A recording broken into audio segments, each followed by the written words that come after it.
नमस्कार, सियासी अखाड़ा देख रहे हैं आप। मैं हूं आपके साथ वरुण गोयल। हरियाणा में चुनाव से पहले अपनी अपनी चौधर जो है उसे जमाने की कोशिश तेज हो गई है। 24 का मिशन है, उससे पहले अपने अपने शक्ति प्रदर्शन भी जारी हैं। जिनके बीच में 36 का आंकड़ा था वो भी एक साथ हाथ से हाथ मिलाकर चलते हुए नजर आ रहे हैं, सरकार को घेर रहे हैं। लेकिन जो लोग आपस में बटे हुए थे वो एक साथ नजर आ रहे हैं। इसके मायने क्या हैं? क्या जो दूसरे हैं उन्हें चुनौती पेश की जा रही है? इसके अलावा भूपेंद्र सिंह हुड्डा के गढ़ रोहतक में कुमारी शैलजा पहुंचती हैं और फिर वो दोहराती हैं कि सीएम का फैसला आलाकमान करेगा।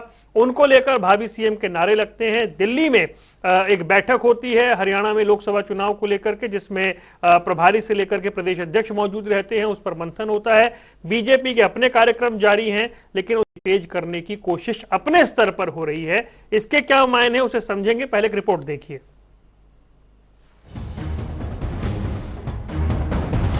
दो 2024 के लिए एक तरफ 26 तो दूसरी तरफ 38।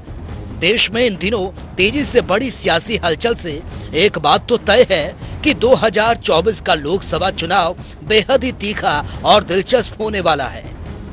24 के चुनाव से पहले मोदी का तोड़ ढूंढने के लिए विपक्षी दलों ने तैयारियां भी शुरू कर दी। इन सब के बीच हरियाणा कांग्रेस भले ही लोकसभा और विधानसभा चुनाव में बेहतर नतीजों की उम्मीद कर रही हो, लेकिन हरियाणा में कांग्रेस पार्टी की लड़ाई विरोधियों से कम और अपनों से ज्यादा नजर आ रही है।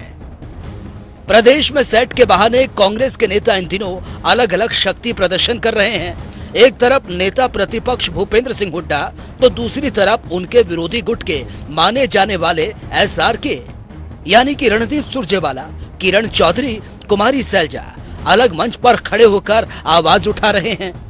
यानी हरियाणा कांग्रेस अलग अलग होकर लड़ाई लड़ती साफ नजर आ रही है। सभी कांग्रेस के प्रोग्राम चल रहे हैं, कांग्रेस के नेता आ रहे हैं, अपने अपने प्रोग्राम सारे प्रदेश में अपने अपने ढंग से कांग्रेस का प्रचार कर रहे हैं और सारे इनकी जो बीजेपी की जो नाकामयाबी है उनको बेनकाब कर रहे हैं। ऐसे में चुनाव से पहले हरियाणा में कांग्रेस नेता आखिर अपना अपना शक्ति प्रदर्शन कर क्या संदेश देना चाहते हैं? सवाल ये भी है कि जो आम आदमी पार्टी केंद्र में मोदी का तोड़ ढूंढने के लिए विपक्षी महागठबंधन यानी कि इंडिया के साथ खड़ी है, क्या हरियाणा में भी कांग्रेस के साथ गठबंधन के लिए पूरी तरह से सहमत नजर आएगी, या फिर आपकी ओर से हरियाणा में भी पंजाब वाला फॉर्मूला लागू किया जाएगा? डेस्क रिपोर्ट, जनता टीवी। और चर्चा करके कई खास मेहमान हमारे साथ जुड़ गए हैं। अतर सिंह संधू हैं भारतीय जनता पार्टी के प्रवक्ता, केवल ढींगरा कांग्रेस का पक्ष रखेंगे, विजेंद्र रेड्डी इंडियन नेशनल लोकदल से, पंकज बेनीवाल आम आदमी पार्टी से। आप चारों का स्वागत है। केवल ढींगरा जी, ये जो पैरेलल प्रोग्राम हो रहे हैं, ये जो भावी सीएम के नारे लग रहे हैं, मतलब इससे कोई वर्कर कंफ्यूज तो नहीं होगा, या लोकसभा की तैयारी ठीक चल रही है आपके हिसाब से? नहीं, बिल्कुल लोकसभा की तैयारी ठीक चल रही है। सभी अपना अपना काम कर रहे हैं, इलाकों में अच्छे से कर रहे हैं। जहां तक नारे का संबंध है, हर समर्थक जो होता है अपने नेता के नारे लगाता ही है। और ये केवल कांग्रेस में नहीं है, ये बीजेपी में भी सेम है और अदर पार्टियों में भी सेम है। और अनिल विज के नारे लगते हैं, सीएम के, वीरेंद्र सिंह के लगते हैं, राव इंद्रजीत के लगते हैं। सबको सब अपने जो वर्कर होते हैं वो अपने नेताओं के सीएम नारे लगाते ही हैं और सबकी दौड़ भी होती है कि वो आगे बढ़े। तो इसमें कोई दो राय नहीं है, कोशिश हर आदमी करता है। लेकिन जो एमएलए जीत के आते हैं और उसके बाद हाईकमान फैसला करता है, और जो जिसके साथ लोग होते हैं, जिसके साथ एमएलए होते हैं जीते हुए, उसके हिसाब से सीएम बनता है। नहीं, ये इसके अलावा जो करनाल में एक और कार्यक्रम हुआ, ये जो टीम SRK आजकल चर्चा में है, ये जो पैरेलल चल रहा है, ये क्या प्रेशर बनाने की एक तरीके से टैक्टिस है? टिकट बंटवारे से लेकर के संगठन में जगह बनाने तक, या अपनी मौजूदगी दर्ज कराने को लेकर के, तीन नेता जो अलग अलग थे एक साथ नजर आ रहे हैं, पैरेलल कार्यक्रम कर रहे हैं। कोई बात नहीं, उनकी मर्जी है। जो भी कार्यक्रम कर सकते, कर तो कांग्रेस के लिए रहे हैं ना, वोट तो कांग्रेस की मांग रहे हैं, तो अच्छी बात है। सबको अपने अपने कार्यक्रम करने चाहिए किसी भी तरीके से। और अगर मान लो दो नेता भी इकट्ठे हो जाए, 10 भी हो जाए, 5 भी हो जाए, कभी एक सिंगल भी करता है, तो कांग्रेस का फायदा है, नुकसान थोड़ी है इससे। अच्छा, फायदा है इसमें, किसी तरह की कोई गुटबाजी की जैसा मैसेज तो नहीं जाएगा? नहीं, कोई गुटबाजी नहीं है, गुटबाजी का बात भी नहीं है। अपने देखिए, मैं आपको ये बता रहा हूं कि जब एमएलए जीत के आएंगे और हाईकमान बैठेगा तो जो नेता बनेगा उसको सीएम बनाएंगे। और इसमें कोई फैसले की बात तो है नहीं कि आज जो नेता कोई मीटिंग कर रहा है तो वो एज सीएम ही बन के वहां से उठेगा, ऐसा नहीं है। जिस समय इलेक्शन आएगा, आज तो इलेक्शन को 1.25 साल है, आज तो कोई सीएम की बात ही नहीं है, लेकिन समर्थकों में जोश होता है, वो अपने नेता के लिए तो जंग नारे लगाते ही हैं, इसमें कोई दिक्कत वाली बात नहीं है। ठीक है। अतर सिंह संधू जी, ये जैसे करनाल में कार्यक्रम हुआ, आपने देखा होगा 3 नेता एक तरफ थे, वो कह रहे हैं भाई वो काम तो कांग्रेस का कर रहे हैं, प्रदर्शन तो बीजेपी के खिलाफ हो रहा है, तो इसमें किसी को गुटबाजी देखनी नहीं चाहिए।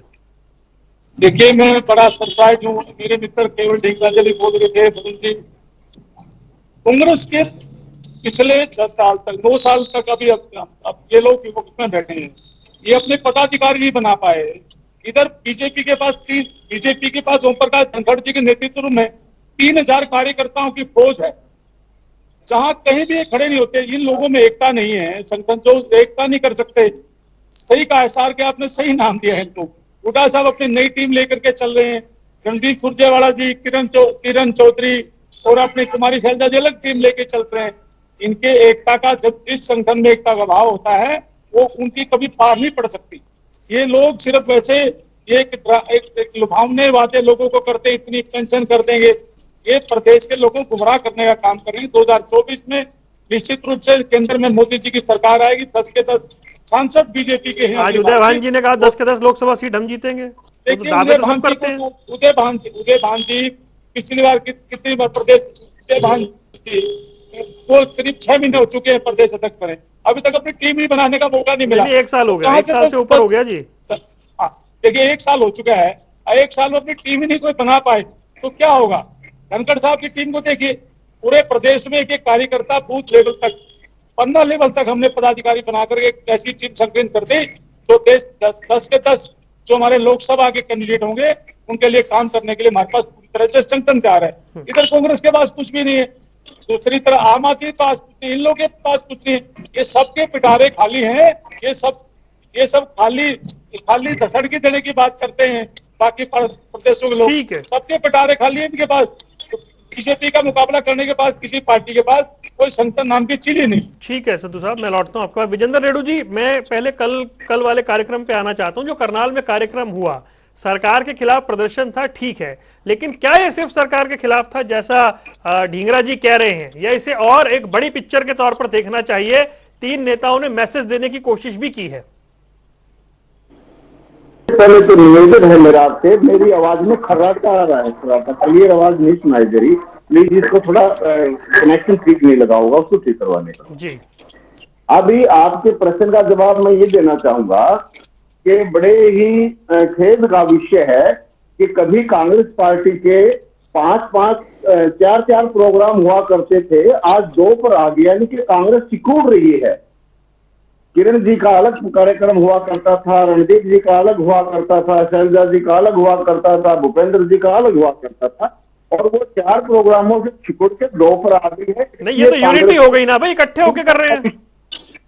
ये चिंता का विषय है कि भाई सभी मजबूत नेता इकट्ठे क्यों होने लगे हैं। अब इनको दिखाई लग गया कि हरियाणा प्रदेश में इनकी दाल नहीं करने वाली और 4 से 2 पर आ गए हैं। 2 से ये फिर एक भूपेंद्र कांग्रेस आ जाएंगे, हरियाणा कांग्रेस रहेगी ही नहीं, आप खत्म होगी।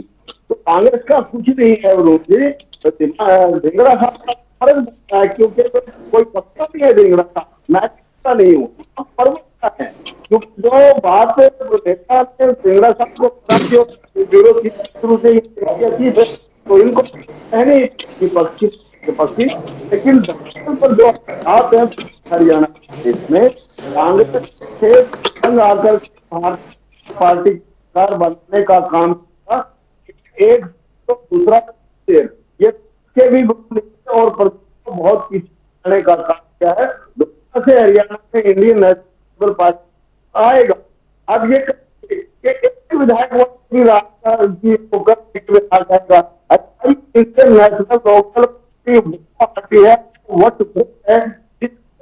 संस्थापक हाँ, विजेंद्र जी, मैं एक बार आपका ऑडियो भी चेक करवा के फिर दोबारा आपके पास आता हूँ। एक बार आपका ऑडियो भी ठीक करवा लेते हैं। और आप बड़ी महत्वपूर्ण बात कह रहे हैं। बेनीवाल भाई के पास चलते हैं। पंकज, ये मुझे बताएं कि ये जो कांग्रेस के पैरेलल कार्यक्रम हो रहे हैं, भाई वो कह रहे हैं वोट तो कांग्रेस के लिए ही मांग रहे हैं और प्रदर्शन तो बीजेपी के खिलाफ ही हो रहा है, तो मजबूती हो रही है ना कांग्रेस। हर नेता प्रोटेस्ट के लिए, हर नेता सड़क पर है। नमस्कार वरुण जी और सभी दर्शकों को नमस्कार। देखिए वरुण जी, भिवानी में हुड्डा खेमे का प्रोग्राम होता है, वहां किरण चौधरी को नहीं बुलाया जाता है। एक और प्रोग्राम करनाल के अंदर होता है जहां पर 3 जो और इनके कंपेटिटर हैं, कुमारी सैलजा जी, किरण चौधरी, रणदीप सुरजेवाला, ये तीनों अपना संगठन बना करके अपनी ताकत दिखा रहे हैं। उधर से भूपेंद्र सिंह हुड्डा अपनी ताकत दिखा रहे हैं। दोनों के दोनों हाई कमान को दिखाना चाहते हैं कि हमारा गुट मजबूत है, उनका गुट मजबूत है।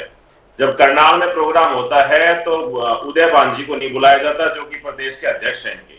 भूपेंद्र सिंह हुड्डा वहां नहीं पहुंचते हैं। भूपेंद्र सिंह हुड्डा उदय भान के प्रोग्राम हो तो ये लोग वहां नहीं पहुंचते हैं या बुलाया नहीं जाता है, वो इनका आंतरिक मामला है। लेकिन बीजेपी के खिलाफ प्रोग्राम करना, लेकिन ये आंतरिक कलह भी है और अपने ही वर्चस्व की लड़ाई ये लोग लड़ रहे हैं। ये सिर्फ अपना वर्चस्व, वो तीनों इकट्ठे होकर के हुड्डा के खिलाफ दिखाना चाह रहे हैं कि हम ज्यादा मजबूत है हरियाणा की कांग्रेस के अंदर। वो कांग्रेस की अपनी कलह है, अपने वर्चस्व की लड़ाई को वहां पर वो कौन जीत पाता है, उसके लिए वो लोग आज तत्पर हैं। अभी हमारे संधू साहब कह रहे थे कि बहुत बड़ा संगठन, याद दिलाऊं कि ओम प्रकाश धनखड़ जी जो आजकल प्रोग्राम कर रहे हैं पन्ना प्रमुख के, पन्ना प्रमुख नदारद हैं इनके प्रोग्रामों के अंदर से। पन्ना प्रमुख भी इनके प्रोग्रामों के अंदर पहुंच नहीं पा रहे हैं। अरविंद केजरीवाल हरियाणा में जब दर्शन देते हैं, अपना आगाज करते हैं, तो एक ही झटके में 2300 से ज्यादा कार्यकर्ताओं को शपथ दिला देते हैं, नया पदाधिकारी बना करके, नया संगठन का निर्माण करके, और वहां पर आम आदमी पार्टी की नींव रखते हैं। उससे पहले 11 लाख लोगों का एक बहुत बड़ा सदस्यता अभियान, 11 लाख बहुत बड़ा नंबर है, बहुत बड़ा नंबर है। उसको अचीव करके और उसके बाद संगठन का निर्माण करना, आपके इस नंबर पे आपके साथी धरातल पर काम किया है वरुण जी। उठाते रहे इनका तो हमेशा दिल्ली में भी जब हम काम कर रहे थे तो सवाल उठाते थे। 70 में से 67 सीटें लोगों ने दी थी, और पंजाब के अंदर भी क्या मैंडेट आम आदमी पार्टी को मिला है वो आपके सामने है। इनका काम कहना है, हमारा काम करने का है, हमारे जनता तक जाना है, जनता को बताना है कि फ्री बिजली मिल सकती है, दिल्ली में मिल रही है, पंजाब में मिल रही है, हरियाणा में मिल रही है। अरविंद केजरीवाल, भगवंत मान दोनों आकर के बिजली आंदोलन का आगाज अभी करके गए हरियाणा के अंदर, और उसको नए तरीके से पूरे हरियाणा के अंदर बिजली आंदोलन को चलाया जाएगा, बताया जाएगा कि क्यों हरियाणा के अंदर बिजली फ्री नहीं मिल रही है और कैसे पंजाब और दिल्ली के अंदर लोगों के 0 बिल आ जाते हैं। ये सबको बताया जाएगा, कैसे अच्छे स्कूल बनाए जा सकते हैं, कैसे अस्पताल अच्छे बनाए जा सकते हैं, कैसे मोहल्ला क्लिनिक बनाया जा सकता है। ये सारी चीजें अब जनता को समझ में आ रही है कि हमारी मूलभूत सुविधाएं तो यही थी। हमारे तो धर्म, जाति, इन सब पे कोई मतलब ही नहीं था। हमारा तो अपने जो मूलभूत सुविधाएं हैं उन पर काम करने की बात थी। और वरुण जी, एक कमाल की बात यह है कि अब बीजेपी और कांग्रेस भी दोनों के दोनों आम आदमी पार्टी के पद चिन्हों पर चल रहे हैं और कह रहे हैं कि फ्री बिजली हम देंगे। ठीक है, अब इनके कहीं भी कोई प्रोग्राम हो जाए, वहां पर बिजली का ये लोग जरूर ऑप्शन उठाते हैं। चलिए, ठीक है, चल गया कि अरविंद केजरीवाल पंजाब और दिल्ली के अंदर फ्री बिजली दे रहे हैं। ये कहां से कहीं ना कोई नुस्खा सीख लिया केजरीवाल से इन लोगों ने, इसलिए बिजली का कहने लगे हैं लोग अभी। ठीक है। केवल ढींगरा जी, मुझे एक बात बताइए, अभी जैसे विजेंद्र रेड्डी जी कह रहे थे आपके 4 प्रोग्राम होते थे, घट के 2 होने लगे हैं, और ये बता रहे हैं कि ये प्रेशर की टैक्टिक्स भी है। पर इतना तो बताइए आप कि किसका प्रोग्राम ज्यादा सक्सेसफुल रहा, वो दीपेंद्र हुड्डा वाला या कल वाला? आपके हिसाब से कौन सा ज्यादा सक्सेसफुल रहा?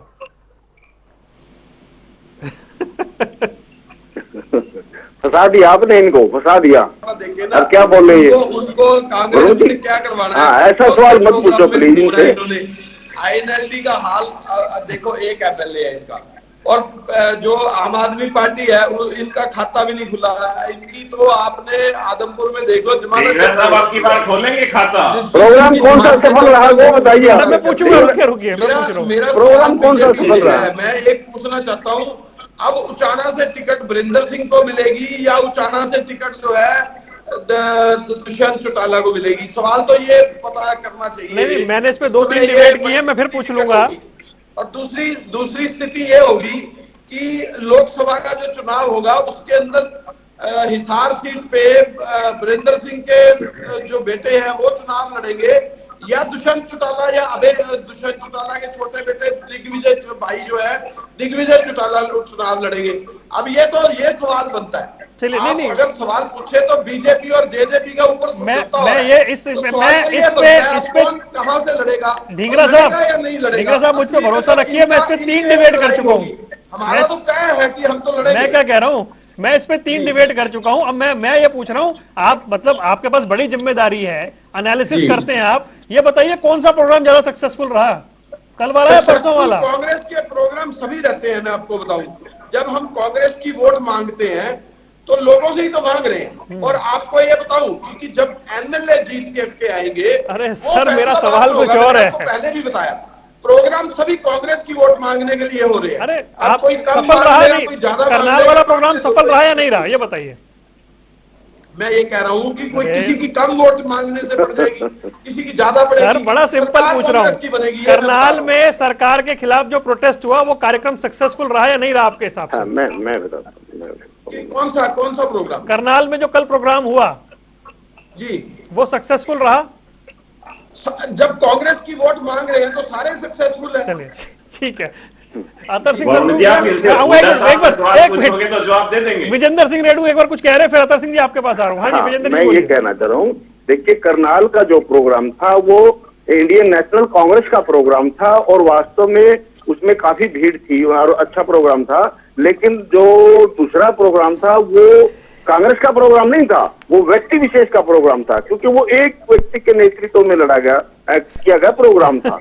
करनाल वाला कांग्रेस का प्रोग्राम था और प्रोग्राम तो दोनों ही फेल थे। भीड़ के हिसाब से कौन सा भी प्रोग्राम सफल नहीं था, दोनों ही फेल थे। लेकिन कांग्रेस वाला उसके मुकाबले कांग्रेस वाला प्रोग्राम ठीक था, इनके मुकाबले दीपेंद्र वाले के मुकाबले में वो उसमें ज्यादा लोग थे। फेल दोनों ही थे। ढींगरा साहब आप कह दो इसमें क्या बात है? ढींगरा साहब को बात ने उलझा दिया, न फेल कह सकते न पास कह सकते। ढींगरा साहब सच्चाई ये है, कांग्रेस करनाल वाला प्रोग्राम दीपेंद्र वाले प्रोग्राम के मुकाबले ठीक था, लेकिन हरियाणा के हिसाब से खराब था। वो भी सफल नहीं था।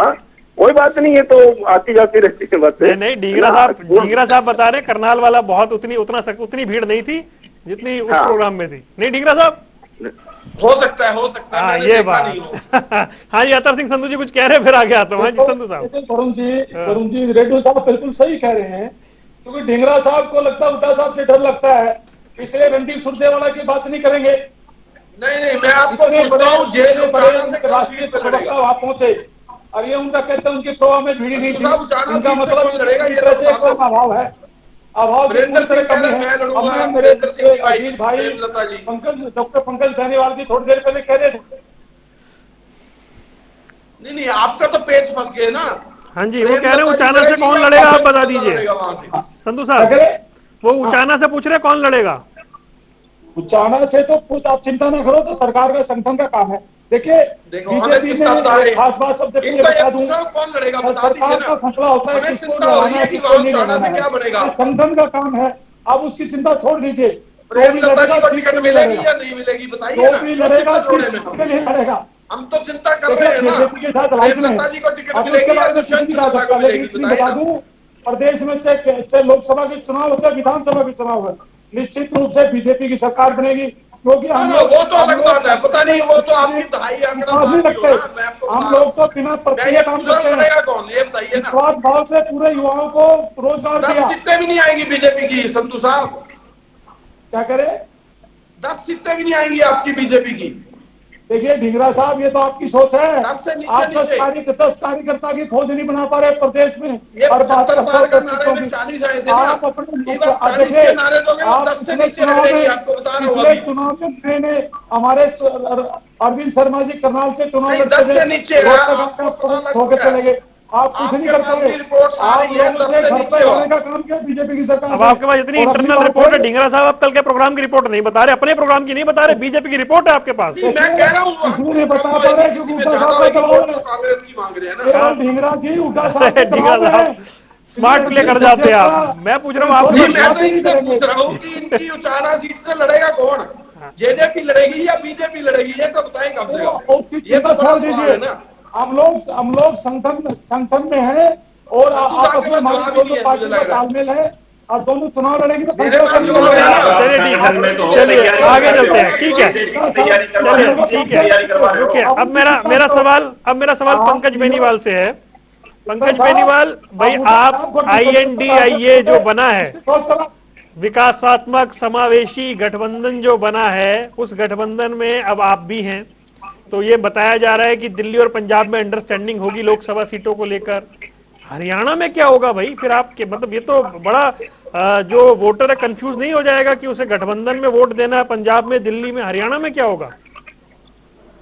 देखिए वरुण जी, ये अभी पहली बैठक थी और इस पहली बैठक के मायने कुछ अलग थे। किसी एक प्रोग्राम के लिए कि तानाशाह सरकार के खिलाफ, जो आज पूरे भारत देश में एक तानाशाह सरकार चल रही है, उसके खिलाफ सभी दल इकट्ठा हुए हैं। कोई एक बात ये बनी है कि सिर्फ तानाशाही खत्म करनी है देश के अंदर से, जिसके लिए आज सारे दल इकट्ठा हुए हैं।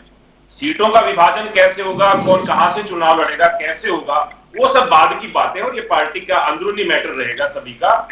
मणिपुर के अंदर क्या शर्मसार आज देश हुआ है, वो भाजपा की सरकार बताए। इनकी सरकार है 9 साल से, जब जब देश पर आपदा आई है साहब बाहर निकल जाते हैं। 78 दिनों से मणिपुर जल रहा था, एक बयान नहीं आया, वहां की स्थिति को कंट्रोल करने की कोशिश नहीं की गई। जब जाकर सुध ली है, जब जाकर मीडिया में आए हैं, जब हमारी 2 बहनों का एक मतलब शर्मसार वो विषय सबके सामने है। उससे कल रात को हमने 1 घंटे की डिबेट भी रखी थी पंकज भाई, लेकिन बाद ये लोग उसमें मेरा विषय कुछ और था। हमें ना इस पे चर्चा करेंगे तो कहीं और जाएगा। हमारी सरकार आएगी, हम सरकार बनाने जाएंगे। देश के हालात बद से बदतर कर दिए, तानाशाह तरीके से चला रहे हैं। माँ बहनों की, बेटियों की इज्जत ये लोग बचा पा रहे हैं, ये लोग कह रहे हैं सरकार बनाएंगे। सिंह संधू जी जवाब दीजिए जल्दी से, हालांकि विषयांतर हो जाएगा पर जवाब दीजिए। संधू साहब आवाज आ रही है आपको? बिल्कुल आ रही है। हाँ जी, आपने सुना पंकज बेनीवाल क्या कह रहे हैं? तो पंकज जी को तो इनके तो प्रदेश अध्यक्ष बने हैं, उनको तो ये नहीं पता हरियाणा में जिले कितने हैं और हरियाणा के गांव तो बहुत दूर की बात है। आप जवाब दो, आप बातों को ना घुमाओ, तो कैसे बात करेगा? घुमाए आप, नहीं बातों को ना घुमाए, आप बात का सीधा जवाब दो। तो हमने पंकज जी, अभी आपने थोड़ी देर खुद 11 लाख कार्यकर्ता हमारे पास हैं, आपके पास 1100 कार्यकर्ता के नाम बता दीजिए। 11 लाख सदस्य की बात हुई है। अरे 1100 उसके बाद संगठन का निर्माण हुआ है। 2300 सदस्य नए लोगों को शपथ दिलाई गई है। नाम आपकी जानकारी के लिए बता देता हूँ, आप प्रवक्ता है, आपको बीजेपी की तरफ से मैं जानकारी देता हूँ कि आम आदमी पार्टी के 2300 लोगों को नया पद दे करके उनको शपथ ग्रहण दिलाई गई है। चलिए ठीक है पंकज भाई, मैं आ गया। तो विजेंद्र रेड्डू जी, आम आदमी पार्टी जब ये बताती है कि उससे 11 लाख सदस्य हैं, तो फिर आपको चिंता तो करनी पड़ेगी अगर पार्टी इस तरह से उभर रही है। ऐसा है वरुण भाई, आम आदमी पार्टी से हमें किसी प्रकार की कोई चिंता नहीं है। आम आदमी पार्टी 11 लाख मेंबर बना लिया, आपको लगता नहीं आपको चिंता होनी चाहिए? नहीं, बिल्कुल नहीं, ये सब जुमले हैं इनके। 11 लाख मेंबर वाले का घर में कोठियों में बैठ करके फार्म भरे जाते हैं, रसीद काट दी जाती है, और ऐसे 11 लाख मेंबर ये भाजपा वाले भी कहते हैं कि हमारी विश्व की सबसे बड़ी पार्टी है, और वो कर्नाटक में धूल चटा दी, वहां पर कांग्रेस ने धूल चटा दी। इनका आम आदमी पार्टी वालों की तो एक बात है, आप वालों की सुना, इनको बोलो कि बाढ़ से प्रदेश का कितना नुकसान हुआ, ये कहेंगे हमने स्कूल बहुत खोल दिए हैं। इनको बोलो कि भाई कितने आदमियों की मृत्यु हुई बाढ़ से, बोलो कि हम स्वास्थ्य का बहुत अच्छा मोहल्ला क्लिनिक बना रहे हैं। एक स्वास्थ्य और एक शिक्षा के अलावा, जबकि दिल्ली में स्वास्थ्य का भी बहुत बुरा हाल है, एक भी मेडिकल कॉलेज इन्होंने नहीं बनाया। स्कूलों के अध्यापकों को ये तनख्वाह नहीं देते, वो कोर्ट में जाकर के तनख्वाह लेते हैं। बस 2 बातें रट रखी हैं। मैं ये पूछना चाहता हूँ, 2 बातों के आधार पर पूरे प्रदेश की जनता जानती है कितनी बढ़िया शिक्षा पंजाब में है, कितनी बढ़िया शिक्षा आपने दिल्ली में दे रखी है। स्कूलों का बुरा हाल, वो आपकी ही नेता, इन्हीं की नेता आतिशी ने वीडियो डाली, उन्होंने दिखाया कैसे जो ना मकड़ियां क्लासरूम में मकड़ियों ने जाले बना रखे हैं, वहां पर गंदगी भरी है। इन्हीं की शिक्षा मंत्री कहती है कि दिल्ली में स्कूलों का बहुत बुरा हाल है। दिल्ली के स्कूलों में बच्चों को ये सिखा करके पढ़ाया जाता है, बच्चों को, एक मिनट, ये सच्चाई बता रहा हूँ, आप सच्चाई को सुनो। वहां पर बच्चों को ये लिखवाया जाता है लेटर कि लिखिए कि हमारे मनीष सिसोदिया के बगैर हमारा स्कूलों में मन नहीं लग रहा है।